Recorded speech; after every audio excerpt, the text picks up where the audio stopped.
Hey you, I'm the Queen of Shade. Welcome to the conversation. These are conversations, not interviews. It's more of an inner, I-N-N-E-R view than an interview. So we're going to talk back and forth. There's going to be a beautiful exchange of energy both ways, and we are going to enjoy ourselves to the most. So come on, let's get to the conversation. Love you. Mwah.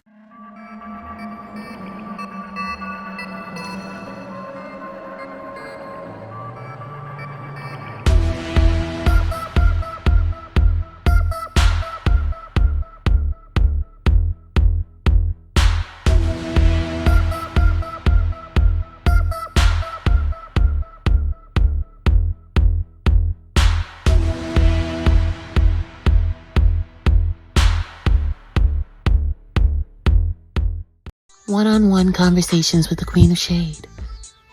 These are inner views, not interviews. Conversations worth having. Let's see what your soul looks like, and not just your body. Salutations, Queen of Shade here, coming to you, oh God, with another amazing conversation. Getting the opportunity or having the opportunity to speak to people all over the world is such a blessing because, the internet really helped my career. Being able to speak to some remarkable people, every person I've ever spoken to has left something with me, a piece of gold, a piece of jewel, a piece of knowledge that has carried me on. And there's a reason why I am saying it like this. Having said that, I need for you to help me welcome someone who is an icon. She is the Grand Duchess of queer rock and roll, the queen of queer rock and roll. And you've talked to her before. We have. But honey, I just am so excited about what she's going to have to say to us today because, baby, this is also my mommy. My mommy. I got a grandmommy, but this my mommy. So I can't wait for us to get flowing with what you're going to hear because it'll change your life. So get your favorite snack and pull up a chair because this one is one you need to see. All right, ladies and gentlemen, please help me welcome the queen of queer rock and roll, Miss Cyndi Ambivalent. Yay! I never thought it. Hello. How is the queen today? Fabulous as ever. Yes, I love. See, even as you're speaking, we got to get you to talk because that voice. It's like it's no secret you sing. Like it's no secret you sing. It's no secret you sing. Start off by telling us this. What's your vocal classification? Are you an alto, a tenor, soprano, mezzo soprano? What is it?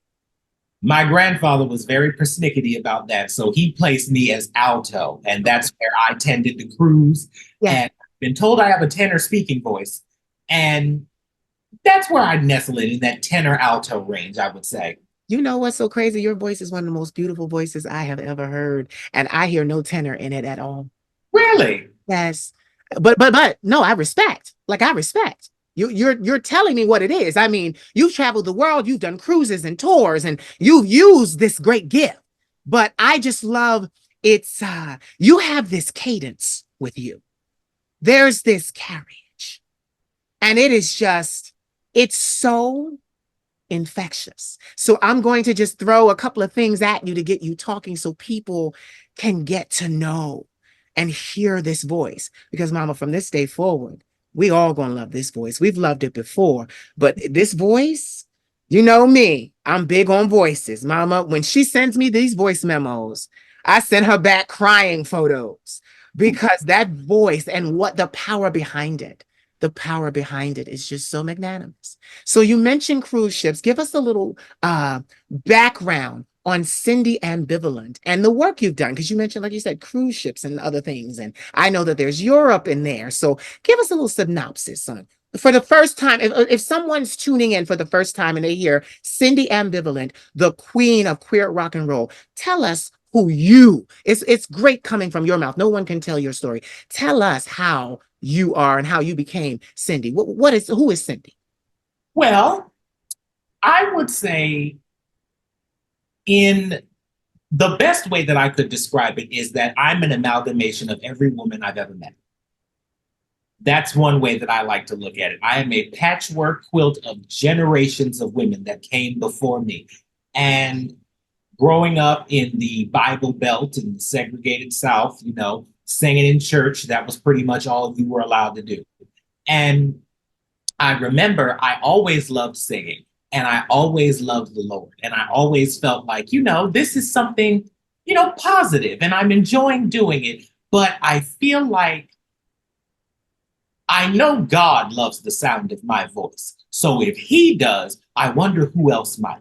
Yeah. So then when I became of age, I decided to, branch out. And I started small, little juke joints, little hole in the walls, open mic nights, things like that. And then when I got my first booking at the Old Miss Inn down in Baton Rouge, and from there, it just kickstarted years of absolute bliss. That's the only way I can really put it. It's been tiring, yes. It's been grueling, yes. Over the years, I've had so much of my work returned to me void. But doing it is what did it for me. It was never about the money. It was never about the recognition. This was a hobby for me. And for me, it felt like I'm just sharing something that I enjoy doing with the general public. And I've continued holding that attitude, and it's made me the happiest that I've ever been in anything that I've done. And I've done a lot of things I'm proud of. I raised a beautiful family. I have many accolades. I have many achievements. I pride myself on being a good human being. But my music career and the places it's taken me and the people that it's brought me to, that's my crowning achievement. I wouldn't trade that for anything in the world. Hearing you speak this way, I think they all hear that regalness that I was talking about. But people don't understand. I was doing a couple videos before we started because I like to I'm working multitasking. If I got the look, you might as well do the Queen of Shade 60-second videos. But I was saying to them that it is a blessing to be able to do what you love. It is not work if you do what you love. But get it, I love that you brought in something very important. It's tiring. It is. It's tiring. I remember the late, great Josephine Baker and it was actually Lynn Whitfield portraying Josephine Baker. But they asked her, how are you going to die? And she said, I'm going to die out of breath at the end of a number. And people don't understand what she meant. She was like you.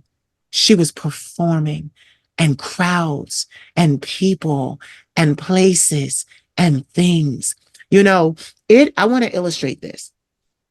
It is not easy, especially in the Bible Belt and the South, to do this, to come out as a transillusionist, and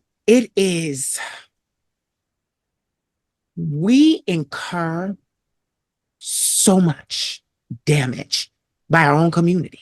Now, because I said that, this is the only reason I'm asking, is because I said that. I'm a transillusionist, but how do you identify? I don't want to misgender or misquote or misnomer my mother. So how do you consider it? Like, what do you consider it? How about that? I'm not even gonna put anything on it. That fat, black, and fabulous for one. Okay. Okay. But I would consider myself a trans woman. Now, it's important that because I know people use the terms, transgender woman or transsexual woman. I like to just call myself a trans woman because I believe I'm all encompassing in every other aspect of my life. Might as well be here. Mommy, you never cease to amaze me because you came up in a time where there was no Laverne Cox trans is beautiful. And we always we credit Marsha P. Johnson and we credit the others, But I need them to understand there are a countless mass of beautiful women who and men whom literally are out there every day sharing the experience with the world. And see, there's a reason why I'm saying it this way and I'm picking my words the way that I am. We have time. The reason why I am saying it that way is because, yes, we may see our stars, our figureheads, but they're not doing the scientific exposure experiment. You are. I am. We are out here exposing ourselves to the general public, hoping that it will become normal to them. We are normalizing them seeing people like us. And that is no easy feat. And there was a lot I wanted to talk to you about today, but we have time. So I just want to give you your flowers, but I want you to share. Oh my God, what it's been like. Cause see, you told us who Cyndi Ambivalent is, but I need them to understand, Mother, you've been touring the world for decades. And what they don't understand, because I said this in a video today, I said, I'm the camera hand. I wrote the script. I did the hair and the makeup, picked the styling. What they don't understand is people like you and I couldn't walk into a salon and say, do my hair. Sit in a chair and say, do my hair. And you, while you're at it, do my makeup. I've got a gig tonight. What I'm trying to illustrate is that anyone that can look at us and even fix their mouths to say anything other than I respect her hustle, I respect her hustle, I don't want to hear it. Because literally, it requires a sewing machine. It requires, literally, we booked this a week ago. And you said to me, oh, Mother's going to sit down at the sewing machine and get a little outfit together for this. And I'm like, you come from a time where that's what you did. You didn't hire out. You didn't go to La Croix. We didn't go to Thierry Mugler. We didn't go to the Blondes. Because they weren't trying to see people like us. And you know what's so crazy? I'm saying this because I've seen you in your moments. You've shared moments, video and picture photo. And it's like, I could feel the presence of a soul unapologetically responsible for itself.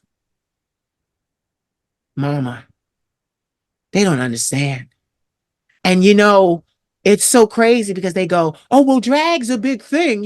It's usual. They're doing drag. And it's like, sweetie, no, I'm not. I'm a trans illusionist. This is a trans woman in front of you. We are doing us. We are entertaining. Whatever pronoun, whatever pseudonym, whatever prefix, whatever suffix that you are trying to give to us does not apply. Doesn't apply. Because we are not. Say it. Go ahead, Mother. Not if you don't allow it to. But what they need to understand is, now, mind you, I've mentioned drag, I've mentioned trans, and I've mentioned transvestite or trans illusionist. We've discussed 3 different representations in the same community entertaining. That was the point. 3 different entertainers. We are not all the same. I know they like to think that. They like to say, oh, it's drag. No, baby, it's not drag. This is how I personify when I'm working. This is me working. It's a work uniform.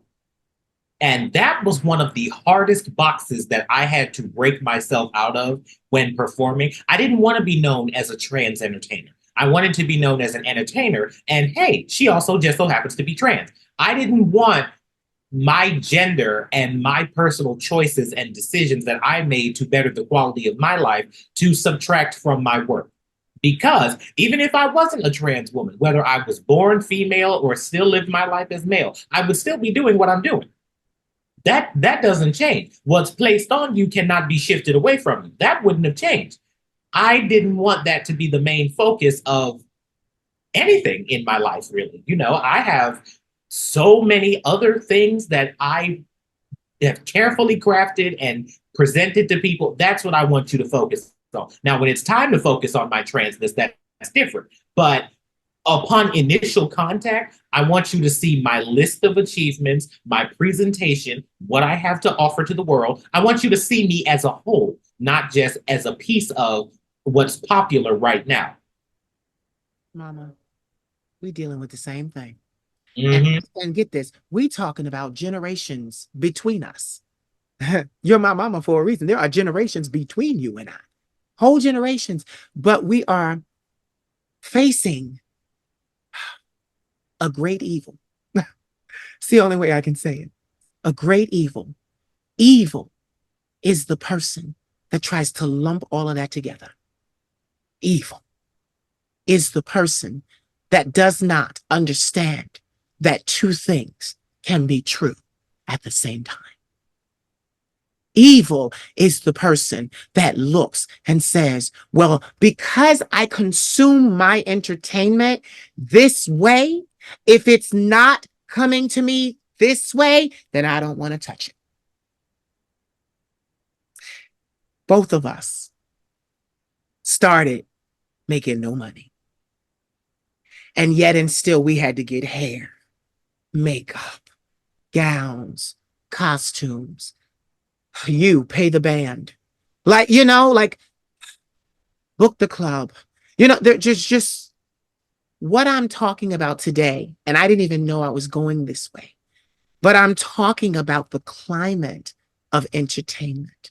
For so long, mommy, mainstream entertainment does not want to viably, and I'm going to say this word, legally acknowledge you, me, or the drag queen. Legally. I find that is the biggest, most disparaging thing about all of this. You carved your own lane. I carved my own lane. We had to. And When even when I was, much younger in the beginning, I didn't have any. Of course, I had, my muses and people I drew inspiration from. I didn't have anyone that looked like me, that sounded like me, that was doing what I wanted to do. So I sat down and I told myself, and I remember the conversation that me had very well. I told myself, I said, you know what? Since you can't find a woman to draw inspiration from, why don't you be your own role model? So I decided to make it my life's business to make myself someone that I could look up to. I am my own biggest inspiration. That is in total selfishness. I do not apologize for that. I am the greatest woman I have ever met in my entire life, and I will never compromise my stance on that. And I have always felt that way. I have been blessed with so many wonderful gifts and so many ways to express them. It would be a cruel and unchristian act for me to turn a blind eye to the good Lord's creation. That just so happens to be me. When I was younger, mama, and I was first dealing with the internet, I met a producer from another country whom I did not know would play a huge part of me even creating music. And I remember telling this person, I said, he asked, what's wrong with you? Because I was on YouTube and I started to have a mental episode, living with mental illness. And I was breaking down. I was having a manic episode. And he asked me, he said, what's wrong? He was the first person I audibly out loud accepted what I had with and told. I had never claimed that myself ever before. And Mm. in that moment, it gave me the biggest release that I had ever had. And this man, this Caucasian man said to me, he said, listen, I understand bipolar disorder. He said, you are in great company. He said, a lot of artists, we battle, even if we don't have a mental illness, the mental part of what we do is so grueling. It's so grueling. But listen to this advice he gave me. He said, and this was 2008. He said, when you have a manic episode, see to yourself. He said, but allow your mind to run rampant. Don't try to force it to stop. He said, and when you're in that moment and in that space, create an icon. He told me, create a fashion icon that when you come out of it, she slays everything and everyone. And I'll never forget not understanding what he was saying, not at all. It would be many years. We're talking 2012, 2013, before the actual formation of the Queen came about. But I was just telling my nephew today, when you don't see, I'm getting goosebumps, spirit is all over me. When you don't see who you are, what you are, how you are, where you are in the world, you create your superhero. You absolutely do. And it's important that you were given that because, see, so many people see those types of hindrances, I'll say, Yes, yes. hindrances as burdens or obligations or things of that sort. There's potential in everything. It may not be immediate and it may not all make sense to you all at once, but everything you are given can be used to your advantage. Everything you are given, even if it has mostly negative qualities and whatnot, everything that the good Lord has placed upon you can be used to an advantage. You know, I was watching a video the other day and I knew this. I knew that my mental illness became my superpower. It is the source of my power. And literally, I was watching something the other day and it was saying, you know, someone in the family has to break the generational curse. Someone has to stop perpetuating the pain. And those people are labeled mentally ill. But those people, not just mentally ill, black sheeps. Here we, here we go. But it is those people whom break the curse. It is those people that are your shaman, your oracle, your prophet, your seer, your healer, your clairvoyant, your medium. It is those people whom the world has tried to convince, oh, honey, you're a lost cause. You're crazy. This won't work. No, honey, you can't do this. But there are a select few in the music industry. I've been there, whom, if they had gotten a hold of me, such a chance would have been lost. My mental illness was my protection, mommy, because it caused me to back out of all deals. I didn't sign anything. I ran, for lack of a better term. I ran in the opposite direction because even, when you're manic, you're heightened.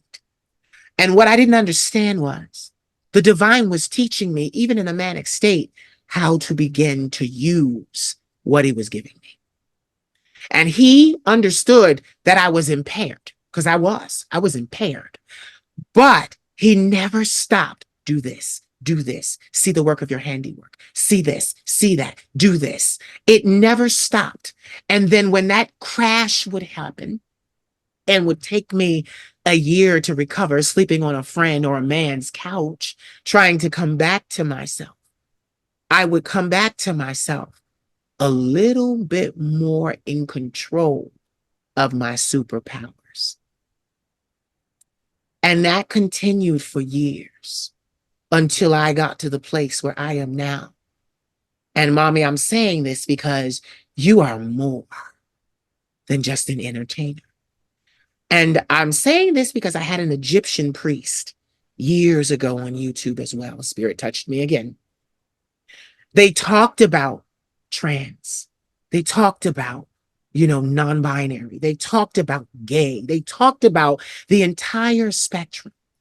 And he said to me, he said, you are a shaman and a priest, an Egyptian priest. He said, and the world, the powers that be, know exactly what you are, but they'll never acknowledge it because you are the source that the entire industry draws its power from. They want to suck us dry and put these beautiful songs and put these beautiful notes in the mouth of a white woman. Some 22-year-old pop princess, they want her to be the queen of shade. When the queen of shade is a 41-year-old, 5'11" foot tall, black man. I remember having a mighty, mighty, mighty record executive come to me, he who shall not be named. And we've talked about this. You'll know when I tell the story. But he came to me only with one. I had one song out, Black Stilettos. I had one song out. He didn't even hear what I could really do. But one song, he contacted me through his people and then got on the phone. You know how Hollywood plays. You know how the music industry plays. Hold for the president. He was trying to do that on me. Oh, so immediately I could see him as the magnanimous one and me down here. These tactics they never change. But anyway, I digress. He said to me, I would love for you to go on tour with me and another A-lister entertainer. And he said, we would love, you have one song out, you could sing your song to millions and the masses, and we could lend you our platform. And I got to be careful here because I don't want to say his name. So I have to slow down. I said, with all due respect, Mr. So-and-so, I am not a lunchbox. I said, I did not prepare this entire meal for you to come along and slap your name on the outside of my lunchbox like you made the meal inside. He was so angry with me. You'll never say, I remember who that is, so I imagine he didn't take it too well, huh? No, he didn't take it well at all. The rejection, he couldn't take it. It was, you are nothing. You'll never be anything. You'll never this, that, and the other. But by the time this man had come to try to see what he could get, I had already been in the music business. I had already been in it and left it. And what's he up to these days? I can't say it because if I say it, you'll know who he is. But let's just say he can't. He can't come to the phone right now. Let's just say he can't come to the phone right now. Mm-hmm. But I'm here. And I said all of that to say this. My music, I love my music. I love writing. I love creating. I tried to hide that. I told the divine, no, I'll do other things. I tried to say, well, I've had failed musicians in my life. I've had failed musicians in my family. I won't do this. I'm going to go to school. I'm going to get my degree. I'm going to relocate somewhere warm. That was the agenda. Then I'm in the hospital, 19, 18, and I'm sitting on the edge of my bed and I'm like crying and nobody knows the tears I cried, but my college career was over. I was medically withdrawn, but I sat there. And it's funny because this is the third time I spoke about this today. My therapist called me at 10 o'clock this morning. But I said, God, I've lost everything.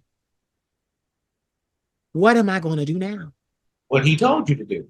Listen, without hesitation, without pause, without hold for the president, God spoke to me. He said, you are going to do what I put inside of you to do. Mama, the staff of that hospital. Now, mind you, I had never, ever used, see, and this is what I want to infer. I had never used my gifts before, but I was walking around that hospital singing Mariah Carey notes. They call home to my grandma. They said he sounds like a bird singing. And we had this thing in the hospital. There was at the end of the hall, there were these like closets, but they weren't like wood. They were more like plastic. Because, you know, you got people in here that are suicidal and things like that. You can't, but it went from the floor to the ceiling. And you could pick robes and you could pick night pajamas because that's all we wore in the hospital. People don't understand why I leave the world not like this. I go out into the world in my PJs every day. But you could pick pajamas from there. Mama, I kid you not. I literally would pull every day pants, shirts, uh, robes, and I would make ensembles out of these things. All of the pajamas varied in color. I always drew towards the powder blue. I would put powder blue pants on me. And then I would take powder blue pants and put them on my arms and have it cross my body like this. The pants would stop just at my belly button, but you could see the midriff. I was 18. I was thin and firm. And then I would take a robe and put the robe on over top of it and then pull the powder blue pants out of the robe's sleeves. So I was walking around and I had these big powder blue sleeves to match my powder blue pants, this robe. And then I would take the pillowcases, and they came in multicolors. I would take them and turban my head every day. Things I had never dreamed to do, I was doing in that hospital. And there's a reason why I'm saying this. Back to you. You said, I'm an entertainer. But in that moment, the unspoken spiritual thing is I'm going to occupy this space. And I will not give ground to anyone, anything. I'm going to stand here. And though I've never seen anyone remotely close to what I am doing, I will be my own example. Do you know what kind of God sense you have to do that? To say that to yourself? To literally say, because most people, mama, they fold. Oh, well, and I mean millions. Wait, billions. They're like, well, I can't do that because I've never seen anybody do that. That's going to be, they might stone me. And you were like, come stone, Bible, or hot water, come hell or high water. I'm going to be what I am. And you went on to do that. And not only did you go from doing those gigs and dives and this and that at the beginning, but you started to make a living, a good living. And it took you to the cruise ships.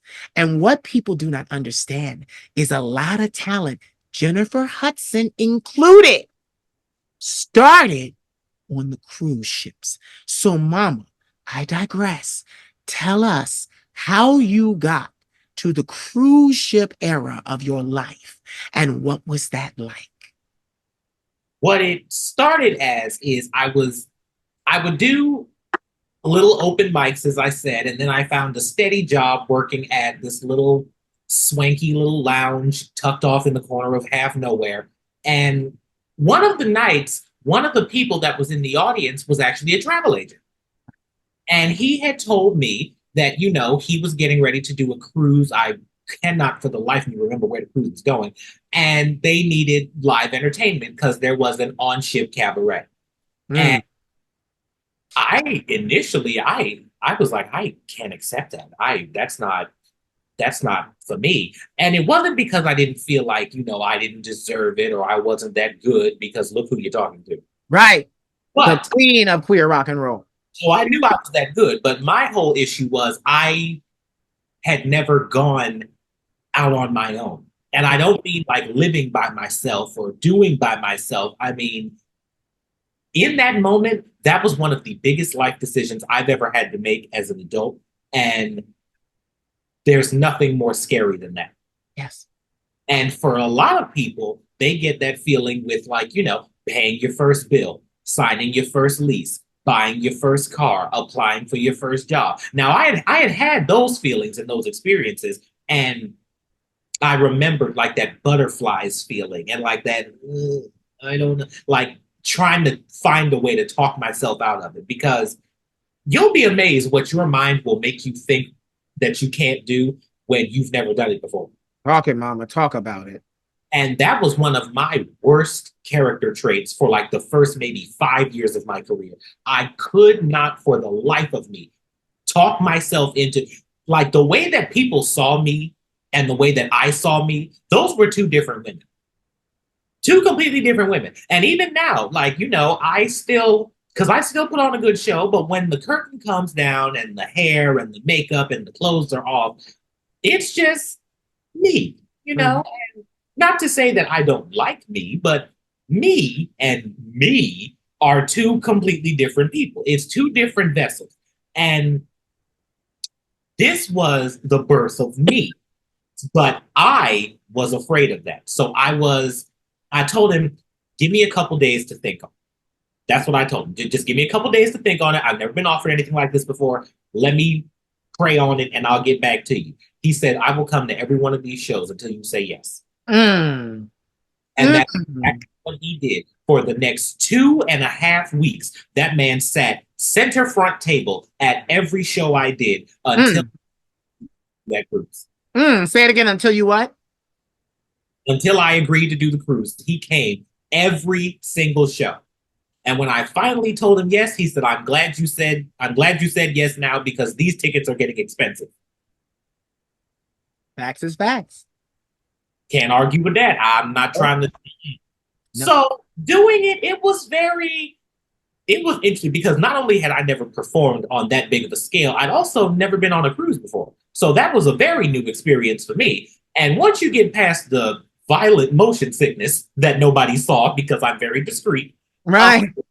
it was I met a lot of wonderful people. I had a great time. And I really think that was the first time that it really resonated with me. People like you. Mm-hmm. Not because of anything that are pretending or, wanting to be something you're not. They like you because of the skill and the talent that you possess.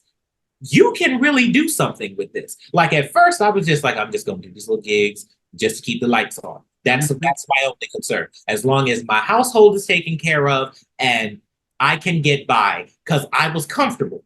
I didn't want for anything, but I always wanted to put myself in a position where I didn't have to worry, because during those days, you wonder every time you get home, you're scared there's going to be a notice on the door or flipping the light switch and praying that the lights still come on, things like that.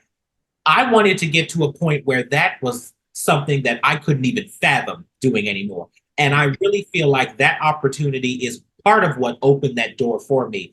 And it was all uphill ever since then. Mm. Mm. You see, people don't understand that. Like when you, how can I say this? When when God is ready to bless you, it always requires you to leave your home. Isn't that funny? Every time. Every time, mama, every time. In order for God to bless me, he keep telling me, get ready. You gotta go out there. You gotta go out there. And I'm like, but there's nothing out there for me. He said, oh, yes, there is. Oh, yes, there is. He said, because I'm in here. Say it again, mama. That's exactly what he wants you to think. See, it's funny that you say there's nothing out there for me. Of course not, because you've built your level of comfort in here. Yeah. Yeah. It grow without discomfort. See, you dropping jewels, mama, you dropping jewels. But literally, he said to me, you have to go out there because I'm in here and I'm out there. What? My biggest fear, mama, my entire career, 21 years, has always been to fall into the hands of a tyrant, a taskmaster, or major conglomerate. I have been fighting and maintaining my independent artist status because I knew that if I signed, they would work me like a dog, take my songs, and literally give them to the entire music industry, revolutionize the music industry, and broom me. I'd die penniless, in contract, not owning my publishing, distribution, masters, none of it, not owning anything. And that, mother, that scared me more than death. More than death. I'm going to bring up a name, Monique. Monique, the comedian. I watch her. And mama, you know, they always say, I'm gonna go biblical here. Try the spirit by the spirit. Monique ain't lying. Mm-mm. She ain't lying, mama. And then having been in the way that I was in, and then having to make a decision to walk away, I saw what she was talking about. It happens every day. Mama, they didn't care about me. How many bucks can I make off of you? And then we push you to the side. Or we're gonna take the bucks that you make and we're gonna funnel out mainstream artists. They're ready. The record executives said to me, because I come from a time of A&Rs, sing lower. And I said, but that's not my voice. I have been singing publicly for 31 years. I started in church at 10 in the young kids choir, youth choir. It was one even, no, we were called the Zionettes because we were babies. That was 10. We were called the Zionettes. And from the moment I opened my mouth as a Zionette, I've never shut it again. I was 10. I'm 41 now. And I say this because while I was building it, mama, it was hard. Oh my God. It was so hard. But the endurance that I was given, because I've given many gifts, but the endurance, had I known that one day I'd be able to say, you can book me based on my reputation because I have 31 years of singing live. Now take that. Are you going to book me or not? You can listen to all of my music out now, streaming now. I am a professional. I would have never believed you. If you had told me then that the years is what I needed to get the reputation that would pay me, I'd have never believed you. The time needed to pass. And I was so impatient, mama. And get this, even with therapy, I look back and I was talking to somebody the other day and they're like, oh, but you're not a doctor. This is that and the other, da, da, da, da. I'm like, sweetie, I have had 19 years of therapy. Oh, I can tell you a thing or two. I can tell you. Say it again. Understand that. And that's where I think people lose me. And I've even used the example plenty of times. If I have to have open heart surgery, would I rather have it done by that new guy who just got here or somebody who's been performing open heart surgeries for many, many years and is well aware of what he's doing? Honey, and get this, not just aware of what he's doing, but if he fucks up, mama, he knows how to fix it right there. Because see, it's one thing to know how to do something. It's another thing to know how to fix it if you do it wrong. Those are two completely different skill sets. You can do all you want to in the event, because life is nothing without failure. Life is nothing without failure, because birth was a chance by itself. Life is nothing without failure. if you can keep doing, but if the day comes that you do it wrong, are you able to fix it? Mm. And I think that's why I'm very glad that my path was the way that it was. Because a lot of people think that underground artists or independent artists, oh, well, maybe you just haven't had luck going mainstream. Maybe I don't want to. Oh, Maybe oh, I don't want to. See, it's like when you're lesser than, your autonomy is taken as circumstance, if that yep. makes sense. It's Oh, that like makes they total look at sense. the decisions that you're making as, well, that's all that she could get, or that's all that you're able to do. No, you could absolutely go mainstream if you wanted to. Why would you volunteer to be treated unfairly? You can disrespect yourself at home for free.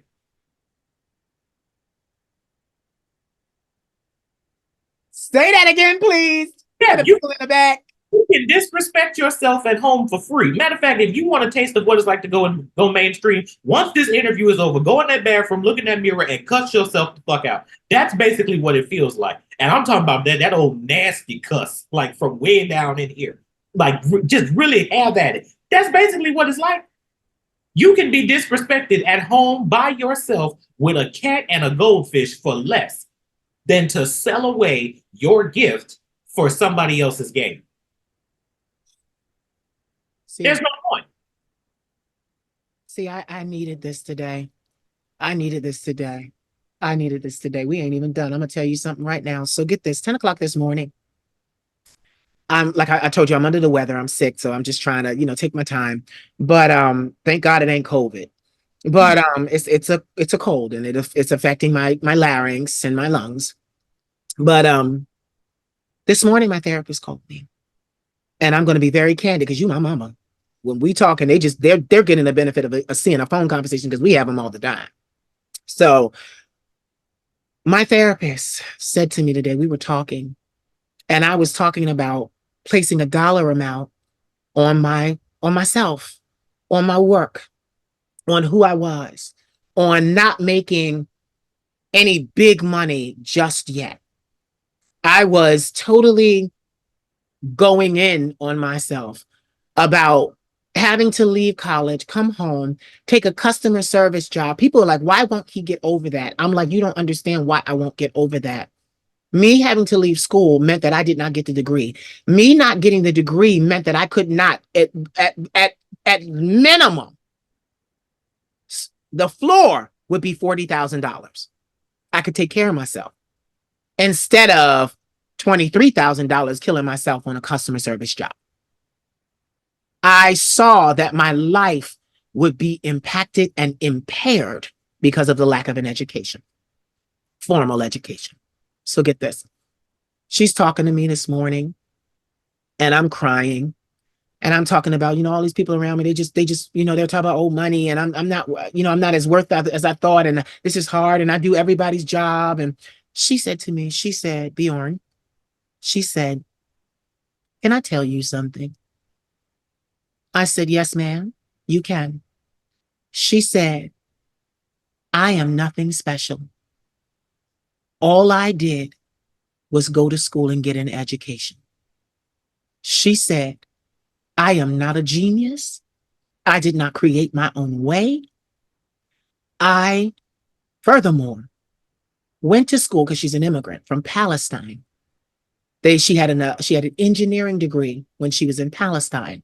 Came to good old US of A, and they told her, we're not taking this. It's not compatible. So she had to go to school all over again. And she chose psychology and therapy and stuff like that.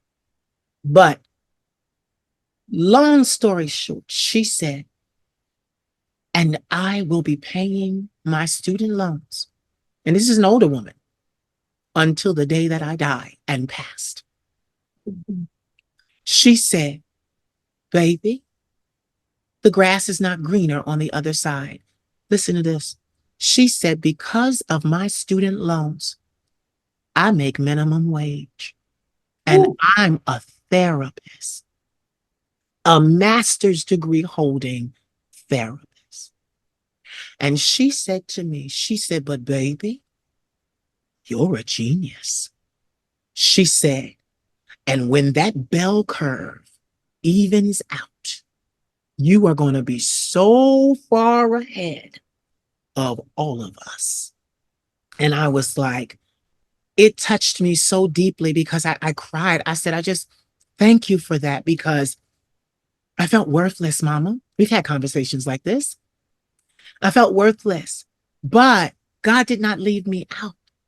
For the last 19 years of my career, I've had a team of mentors that had degrees and masters training me, teaching me. I have an accountant. I have a lawyer. Get this. My lawyer, back in 2018, when I released my music for the first time, and it hit the UK in a big, big way, he called me and said, congratulations on being mainstream. I said, what? He said, you're charting in the UK. And I was like, he said, yeah, most people don't understand what mainstream is. He said, because immediately I'm like, I don't have no billboards. I ain't on the Grammys. I ain't on the Hot 90, 100. He said, you'll never be. He said, but as an independent artist, congratulations on being mainstream. And I had to live with that.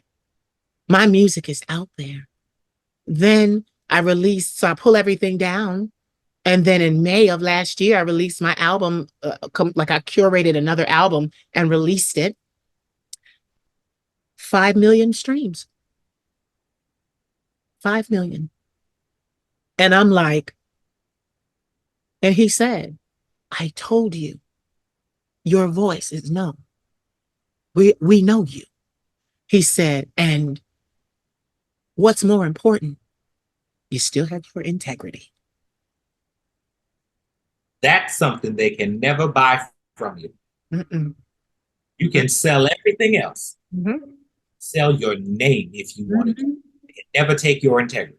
Mm-mm. Mm-mm. Not at all. But I thanked her this morning. I said, thank you for saying that. Because she said, BJ, oh, this was the kicker. I said, okay, you killing me now. I gotta stop. I told her, I said, we gotta talk next week because you doing it now. She said, baby, never be afraid of the state paying or ashamed of the state paying for you to see your health providers. I said, yeah, I haven't made a lot of money yet. The state pays for my medical. She said, baby, I'm a therapist and I can't afford to see me. She said, I'm a therapist and I cannot even afford to see myself. You know, it's funny you said that because that just reminded me of the exact moment that I knew I had made it big. Tell me about it, Mama. Oh boy. Yeah, light a cigarette for that one. So I was doing a show in Miami, Mm-hmm. show in Miami, and opening night, Mm-hmm. in my dressing room, putting the Gilda together, getting it all set and, getting ready, praying, meditating, getting ready to just go and just have a good time. Mm-hmm. And for whatever reason, I decided to, do some information, do some detective work because I wanted to know how much are people paying to come and see me. Mm-hmm. Well, I wanted to know that, but I wanted to know how much could people pay to come and see me. I looked at the ticket stub, and that said that a front row ticket. Now, factor in how long ago this would have been. A front row ticket was $750. Oh my God. I never thought in my lifetime that I would ever become such a great performer that I can't afford to go to my own shows. Oh my God. Thank you. Oh my God. I almost started crying. Thank you for saying that. I sat in that dressing room and boo-hoo for about 20 minutes. And then I had to pull my shit together because we got a show to do for these $150 niggas. I never even touched that kind of money at that point because, yeah, I was bringing in the money, but I had other things to do. I had people to take care of. I had me to take care of.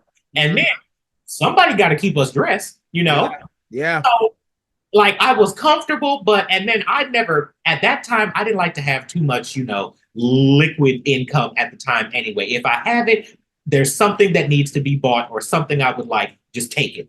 Yeah. Oh, to see that, and then I saw that the show was sold out. Mm. The nosebleeds were packed, sold Mm.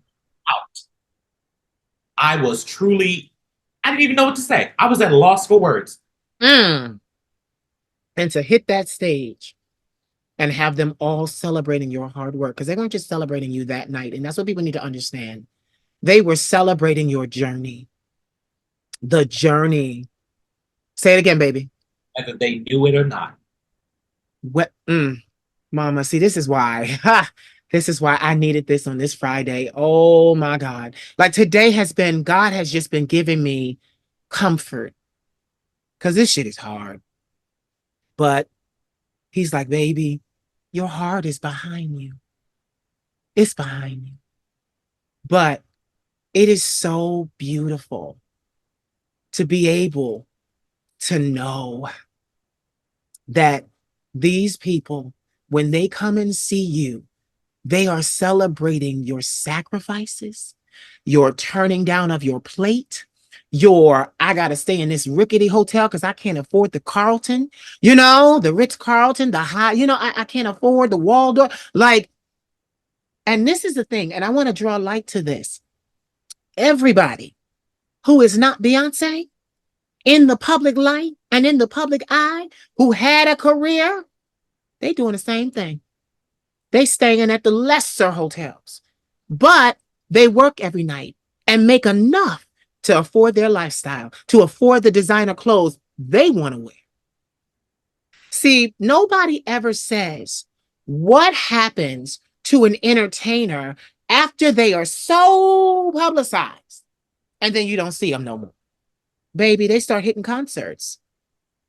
They go out on the road because now that no one is saying, come on, come in here in the studio and make an album, they're saying, go on the road and make your money for performing the songs you already made. What I'm trying to illustrate is there are levels to this shit. There are. Levels. Now, oh my God, I needed this so much. Oh my God. So here you are. You can't even afford to go to your show. God knows I can't afford to go to mine. I can't even afford to book me as a mentor. And I offer mentoring. What? Yeah, well, I can't afford you. Mom, mom, mom. But you know what it is? In celebrating you, they're celebrating your sacrifice and your skill set. Mm-hmm. They're celebrating your mastery and your discipline. Okay? I'm Like, heavy on the discipline. heck, Because I was the type of person, when I was younger, my mother used to say it all the time. You was a rebellious child. You didn't want to listen to nobody. You just didn't want to be told what to do. And she was my mom, in one ear out the other, whatever old lady. And then I realized I don't like to listen to nobody. And sometimes that includes myself. I don't always want to do what I tell me to do. mm, So that was one of the more, you need to tighten the fuck up. Otherwise, we ain't going to go nowhere. yeah. And, I used to have those very heated discussions with myself. It sounds crazy, saying it. No. You was talking to yourself? Yeah, I was. Because I understand me. Why wouldn't I talk to myself? And, I would have these talks to myself like, listen, you got to break out of that. You got shit to do. You Yeah. have things you want to be. And I had so many dreams and so many hopes and aspirations and all of that. I wasn't going to achieve them by just doing it when I feel like it. Yeah. And that was a hard thing for me to really process. But once I did, the payoff was more than generous. Yeah. More than generous. You know, I just want to say I'm so thankful that you found me, mommy, because you came to me and said, girl, I see something in you and it needs, and this is the thing, I love it. And you said without saying that it needs to be mentored. It needs to be cultivated. You need to understand. And what I love about you is you came into my life many moons ago saying, you are standing upon the shoulders of so many brilliant Black entertainers, male and female. And you need to understand that you can do what you do because of those who came before you. Mama, I can't do it like you. Do you know? Do you know I don't want to stand on stage? I'm not that girl. I'm not that girl. I am a go into the studio, make the music, go into the streets or wherever, cathedrals all over Europe, make the music videos, and go back to interviewing people and doing Queen of Shade videos. I am not the every night girl. And honestly, I applaud all of you that entertained that way. But you know what it is? I've been through so much. And get this, I'm saying this because I can feel you. I can feel you. So I'm saying this, but here's the flip side. I just need a break. I just need some real big money to roll and I need a break. Take me a 3-month break. And then I'll be ready to book shows. You know, won't Mhm. be here. They'll be in France because I'm going home, honey. I can't take it here. So, but to stand on stage, people don't even understand this. To stand on stage and deliver live your artistry is the biggest honor you can ever receive. Mhm. It's more than a Grammy. It's more than a Tony. It's more than an Oscar. One thing I love about Naomi Campbell, shout out to that goddess. We just had Fashion Week. She said, I am still a working model. She always makes that distinction. Sweetheart, there may be others out here dipping it and doing it, like Wendy Williams says, but I am a working model. Her contracts have not dried up. And, you know, people need to understand because I like this morning, I took a nap before this because I was so spent about it. I was like, they will never understand. And like you said, self said to me and the divine said to me, it's not for them to understand. They're supposed to marvel. They're supposed to marvel. You got to understand. People like you and I don't exist for no reason. People like you and I don't exist merely to entertain. We change lives. We change, like we transform. People in our presence, we transform. And you know, it's not just us, it's every performer, every drag performer. You know, T.S. Madison, when T.S. Madison graces the screen of anything, I'm there to lend my support. And I don't do that. I'm too busy building my empire. But every time that baby, that goddess, that doll does something, I'm right there because I understand being in that situation and sometimes feeling underappreciated, that you have to tell the people that are doing it before you that you value them. And mom, I did all of that and said all of that because I want you to know I value you. Like you said, the persona of you and who is here today are two different people. But let me tell you something. On your worst day, on our best day, we couldn't handle either one of them. We couldn't handle either one of them. They are And both. I've never had a problem with being a spectacle. That was my whole thing. You know, because I remember there was a time I didn't want to be a stage girl either. You know, I liked, my little smaller venues or Mm-hmm. recordings. Mm-hmm. And there was something so fulfilling about, selling my cassettes and my CDs by hand, with my signature on them. There Yes. was really personal about that. But then I realized, and this is completely aside from my music, I spent all this money Yeah. to look the way I always imagined I would. Yeah. And it was a very long, tedious, tiresome, cumbersome process. I lost so much Mm-hmm. my transition. I lost so much, damn near everything. I, Mm-hmm. damn near everything, Mm-hmm. but I gained so much more. So I figured, well, hell, you done gone through all of it. What's the point in working so hard on a project if you're not going to present it?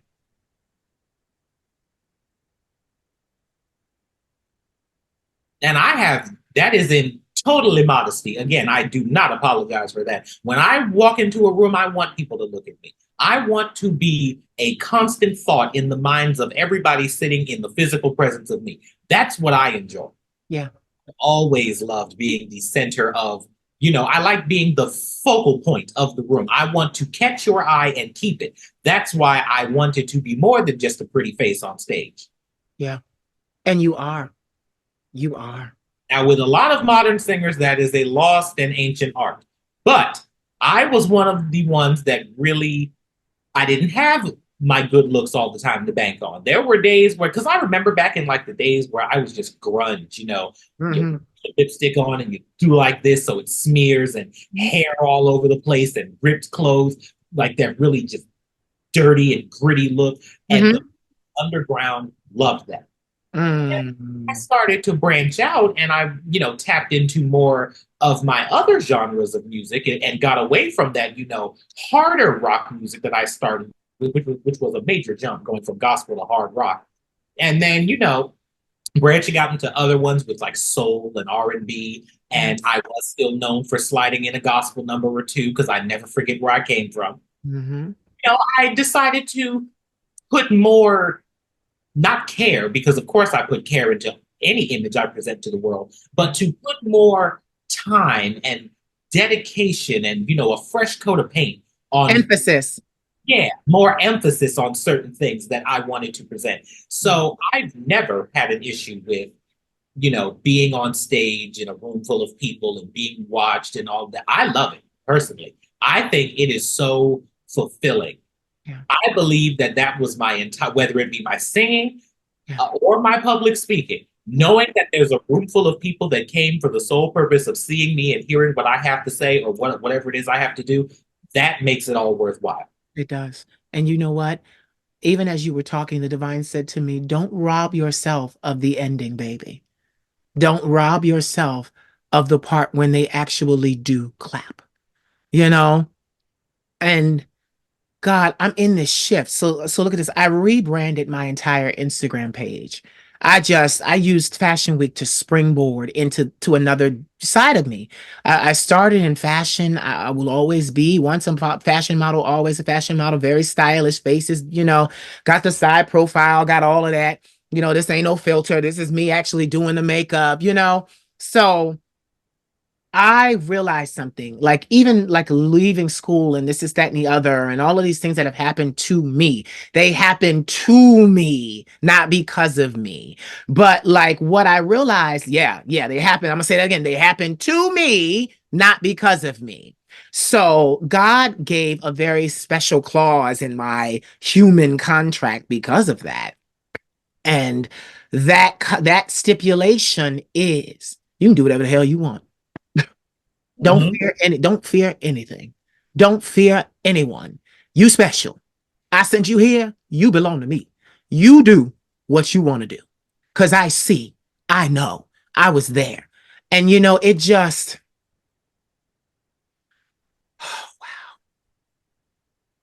you said something to me one night. You sent me a voice note.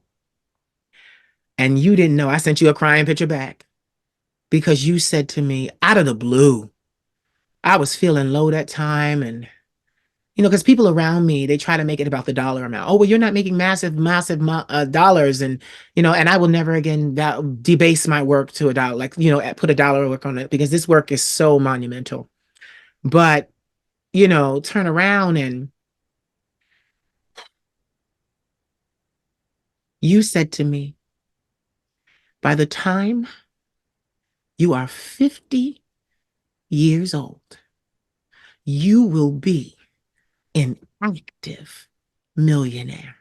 And you said with passive income. And I'm not talking about your net worth. When God gets through with you are not even going to recognize yourself. That should be the goal because I've always been the type. Because I used to get asked all the time, you're doing all of these shows. There were times I would do 2 shows a day, 7 days a week, sometimes, Ooh. and barely had time to sleep. Mm. And, it was grueling, of course, but I genuinely enjoyed it. So I didn't look at it that way. And there were nights where I would, sell out and come home with a nice little piece of pocket change. There were days I would make $50 for a 2 hour show. Oh God. Mm, And mm, mm. people would always, question, well, why do you continue doing it if you're not being properly compensated? Or why are you continuing to do it? It doesn't seem like it's paying off. That's the comment that used to get me. It doesn't seem like it's paying off. Yeah. Yeah. And Keyword seem, keyword seem. that's what's important. Yeah. And I was always the type, because I was raised in the Bible, and that that one passage, Habakkuk 2 and 3, really sat with me. Wait for it, for surely it will come at an appointed time. Yeah. That Yeah. appointed time is not known to me at any point in my life. It's not known to anybody. Nobody knows the day or the hour that God's going to do what he's going to do. Nope. But the promise of it is all I need. Yeah. Yeah. I know because there is no way possible that I'm doing all of this work every single day and at no point in time is it ever going to pay off. It's that physically cannot happen. Yeah.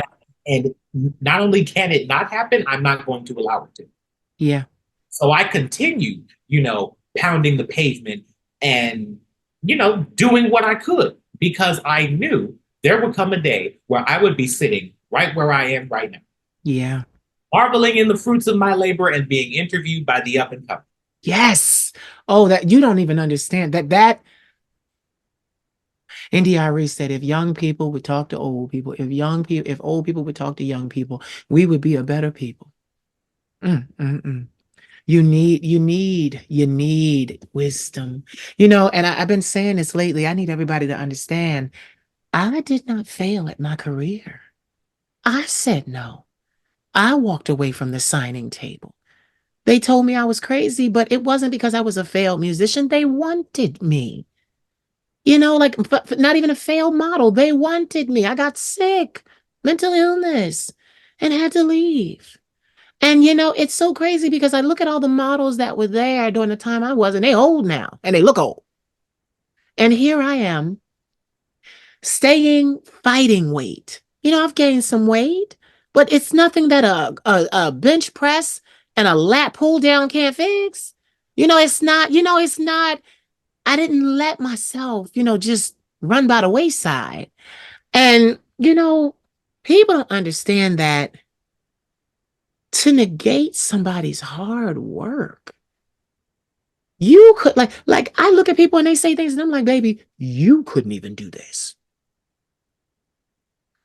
You're clowning me and you don't even know where to start. Mama, I needed this. I needed this.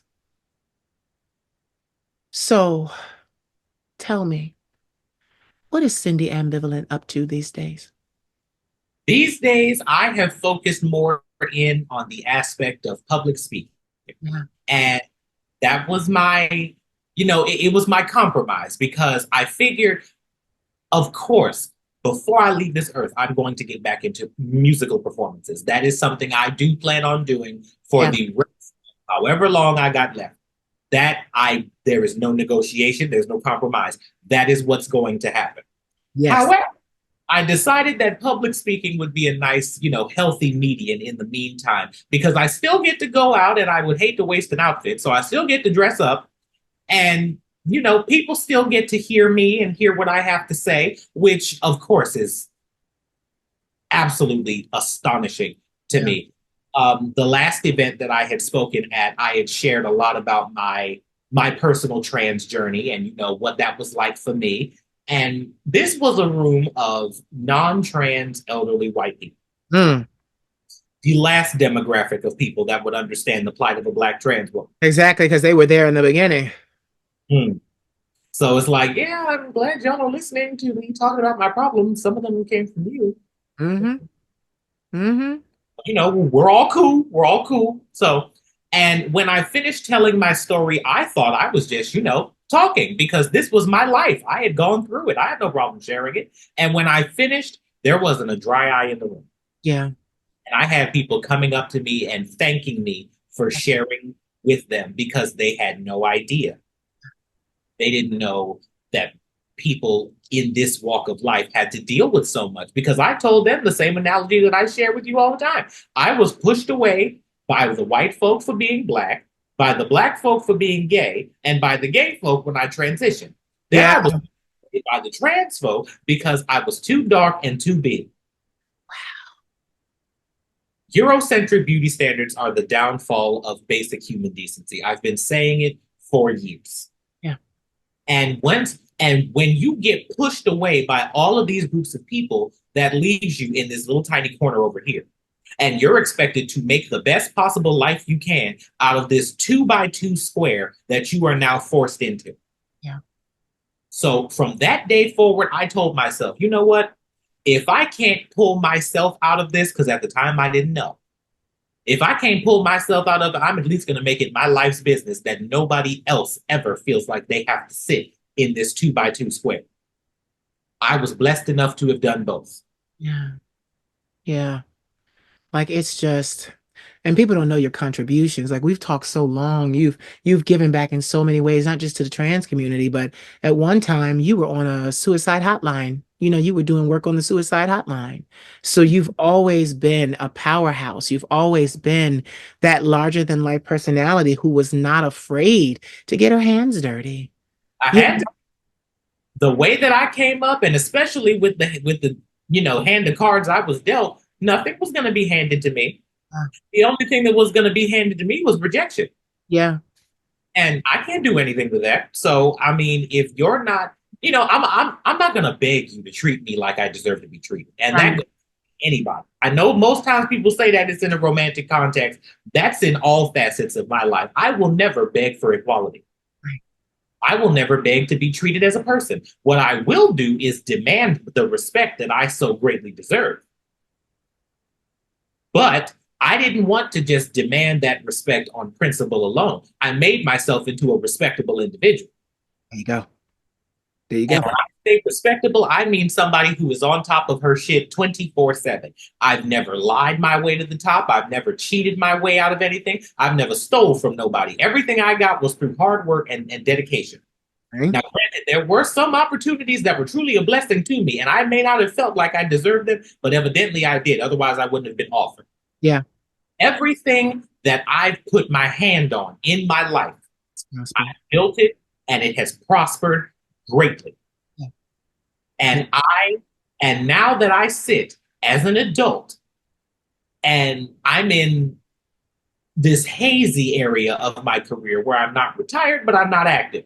I'm in this gray area here. And I know what I'm worth and I know what I present. And that's also a big part of why I haven't really stepped back into performing because I know what I have to offer. Yeah. I know what I've given most of my life to this craft. And due to circumstances that I will take accountability for are on me, such as the smoking and the weight gain and things of that sort, and chronic pain and whatnot that hinders me from doing full-length shows. I'll take my accountability for that.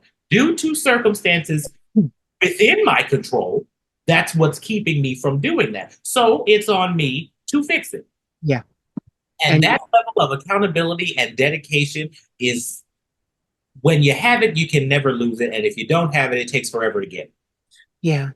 It really does, Mama. And I just thank God that us being Libras, because we're the Libra signs, we always seek that balance. That balance is so important to us. And it's paying off. For that woman to tell me, baby, you're a genius. She said, I'm nobody special. All I did was go to school. She said, but what you do, because she's new to me. My other one, after 3 years, she left. So this one, she just is like, I'm consuming what you're doing. She said, listen, I can't tell my boyfriend that, you're my client. But she said, one night I was in the room and I was playing music and he was minding his business on his tablet. And he said,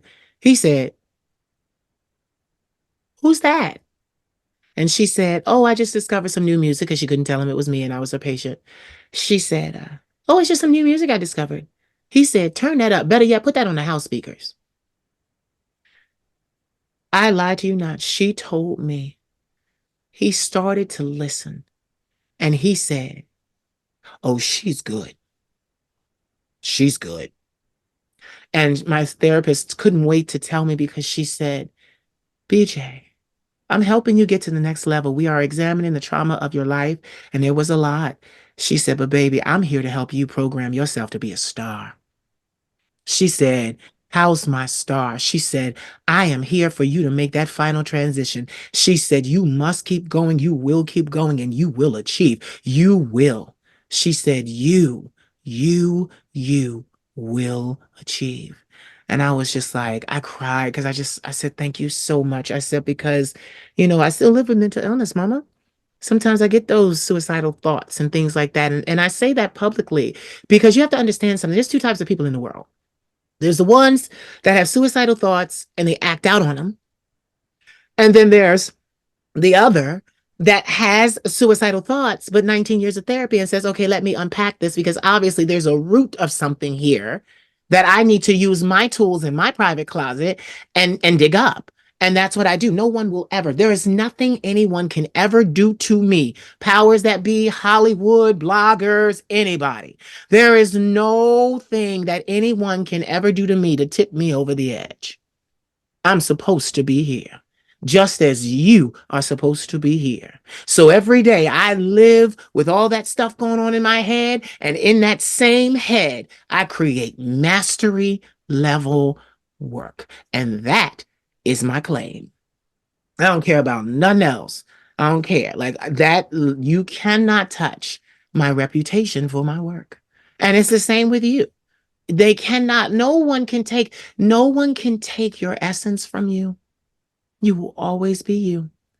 They can, Absolutely. they can try, but it will be to no avail. It will be to no avail. Mama, Like I told yeah, you before, like I told you before, you could try, but it would just be really embarrassing, that, and I would hate to see that for you. I'd hate to see somebody get embarrassed. But and it took me a lot of years to get to this point. I'm not saying this outlook on life just came out of a hat, but the way I look at it, every day I wake up, I say, you know what? I woke up this morning and there's nothing I can do about it. yeah, Wanted to or not, I still woke up this morning. yeah, So since we're here, yeah. Mine as well. and that's the attitude that's gotten me through so much hell and high water and trials and tribulation. Those three words, since we're here. Yeah, yeah. Mine are there's no one else. That like there's mine. There's no one else because literally nobody can do what I do the way I do it. That's another thing that keeps me going. My craft and your craft are one of a kind. And if we Yes. throw in the towel, that's going to be a lost art. And I'm the type of person, because I want to be one of those people that somebody in the world at any point in time remembers. People Yes. will never forget Michael Jackson. Yeah. People will forget Whitney Houston. People will never forget Aretha Franklin. People will never forget Tina Turner. Now, those are big names, and they didn't just come out of nowhere, you know. So I want for what I do in my little corner of the world to be something that people look back on and remember. They will. They will. And it's so crazy because we didn't think about social media back then. All the shows and we could have got footage and we didn't think about producing ourselves at a show. So guess what you got to do? You got to give one good show. And you got to leave it on the dance floor. And the only reason why you got to leave it on that stage and on that dance floor is because it needs to be recorded so that you can chop it up and send it out to the masses. And I know you got more than one performance and you left, but just for the purposes of recording an icon, years and years and years of mastery, you got to do one performance live and you got to kill it so that it can be, and I mean professional videographers so that they can and listen, since I'm gonna be a millionaire, multi millionaire, I can help with that. I can help my mama with that. That Like, is indeed my right? No, like let's do it in France. And you like, really? Yeah, here's your ticket, mama. You stand at this Waldorf Astoria. Like, here you go. Like, because yeah, I'm not ready to hang it up. I really hate the fact, and see, that's another gripe that I have with the modern industry nowadays. Age is not a determining factor in performance. yeah. And I really hate the fact that once you reach a certain age in the business, it's like you're, expendable. They Yep, can do without you. People just like you because they know your name. yep. They can do without you. When Aretha got old, people still loved Aretha, but then you had so many people, for lack of a better term, talking shit about Aretha. Yeah. Talking about her weight, talking about what she chose to wear. Oh, she doesn't sound the same. She doesn't do, this, she doesn't do that. Well, clearly she's doing something right because where is she? Yeah. And Yeah. we're talking her. Yeah. Where is she? And we still watching her. Mm-hmm. That's a beautiful thing. Mama, I am so grateful that you did this with me today. I needed just this to wash over me, the love to wash over me. I needed it because the day has been up since therapy this morning. It's just been like a learning curve. Like she was like, I have nothing. She was like, I'm gonna die with student debts. I can't even afford to marry my husband, my boyfriend, because if he becomes my husband, he assumes my debts. She was like, baby, you're a genius. You created a real way out that's gonna pay you forever. And she said, none of us, she said, we're not special. We just went to school. And that was a huge thing for me. Mama, give me 3 words that inspire and empower you. There's only one. What? There's only one me. There's only one you. There's only one life. And there's only one opportunity to do it right. Yes. Thank you so much. Hold on, don't go anywhere. Ladies and gentlemen, you have heard the vocal stylings of the queen of queer rock and roll, Cyndi Ambivalent. Take a bow, mama. So did you enjoy? I hope you did. Please like, comment, share, subscribe. And if you want to support, you know where to find me. You know all my socials. I love each and every one of you, and thank you for watching. See you next time. Mwah.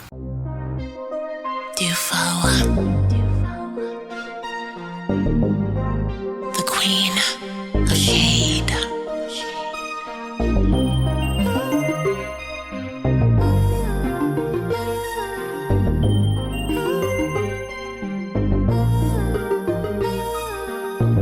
I remember when I loved you so much, boy, inside it was hurting me. The pain of the longing. The Queen of Shade's music is now streaming on YouTube, Spotify, Apple Music, and all other streaming platforms. Experience the enchanting tone of the Queen of Shade as she serenades your soul. With her beautiful voice and over 30 years of vocal experience, music link in bio. Do they know you like to handle this? I say, mister, why punish your son? 'Cause his daddy likes my kind of fun. And at night you always call my phone. You're always asking if I'm all alone. And when I tell you that I need your love, you come running just to feel me up. Turn that TV down, turn that TV down, turn that TV down, turn that TV down, turn that TV down, turn that TV down, turn that TV down, turn that TV down.